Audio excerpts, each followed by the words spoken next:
Hello दोस्तों, तो आज हम आपको बताएंगे भानगढ़ के किले के बारे में। भानगढ़ का किला एक रहस्यमयी किला है जिसे लोग ज़्यादातर भूतियों किलों के बारे में मानते हैं। एक वैसा किला जो भारत के सबसे टॉप 10 भूतियों किलों में आता है। यह राजस्थान के अमलेवर ज़िले में स्थित है। अमरेवल की पहाड़ियों में स्थित यह किला इतना ज़्यादा डरावना और इतना ज़्यादा भयानक लगता है कि जो लोग भी जाते हैं वहाँ पे उनका दिल दहल जाता है। माना जाता है अमलेवर की पहाड़ियों में स्थित यह किला दिन में तो एकदम नॉर्मल किला लगता है, लेकिन जैसे जैसे रात होती है यह किला एकदम सुनसान और वीरान होने लगता है।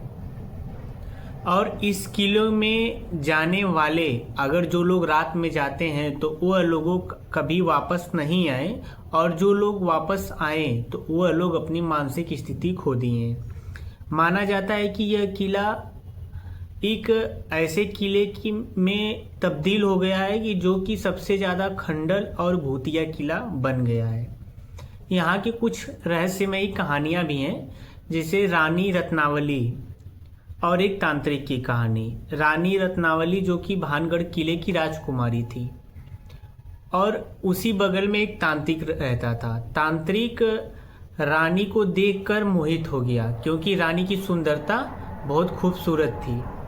तो तांत्रिक रानी को वश में करने के लिए काला जादू करना स्टार्ट कर दिया, और यह बात रानी को पता चल गई। रानी ने अपने राज दरबार में कह के अपने सैनिकों से तांत्रिक को मरवा दिया, और तांत्रिक मरते मरते यह श्राप दे गया कि यह किला पूरा सुनसान और वीरान हो जाएगा।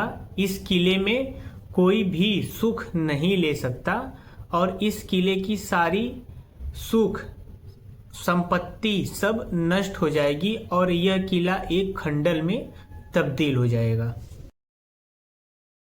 हालांकि ऐसा कुछ हुआ भी। वहाँ पे कुछ टाइम बाद एक भयानक युद्ध हुआ जिससे उस किले के राजा और राजकुमारी मारे गए, और वह किला किसी दूसरे शासक के हाथों में चला गया।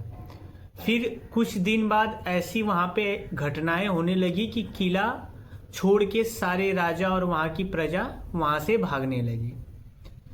स्थानीय लोगों का माना जाता है कि अब भी वहाँ रानी रत्नावली और तांत्रिक की आत्माएं ठहरती हैं और गांव में घूमती हैं। और यह बात जब सरकार को पता चली तो सरकार ने खुद वहाँ पे सुरक्षा लगाई हुई है, और वहाँ पे जगह जगह पे यह बोर्ड लगाया गया है कि यहाँ पे रात में रुकना खतरे से खाली नहीं है। आज भी लोग अगर वहाँ पे घूमने के लिए जाते हैं तो ज़्यादातर लोग 5 बजे और 6 बजे के बीच वापस आ जाते हैं। सूर्य उदय जब होता है और तब से उसमें एंट्री होती है, और सूर्य जब ढलता है तो फिर वहाँ से निकाला जाता है, क्योंकि जो लोग रात में जोर ज़बरदस्ती वहाँ पे रुकते हैं या तो पूरा गायब हो जाते हैं, या उनकी मानसिक स्थिति इतनी ज़्यादा खराब हो जाती है कि फिर उन लोगों को कुछ समझ नहीं आता, पूरा पागल हो जाते हैं। यह किले की कहानी अगर आप गूगल पे डालेंगे तो पूरा आपको आ जाएगा, लेकिन मैं शॉर्टकट में बताया हूँ। अगर आप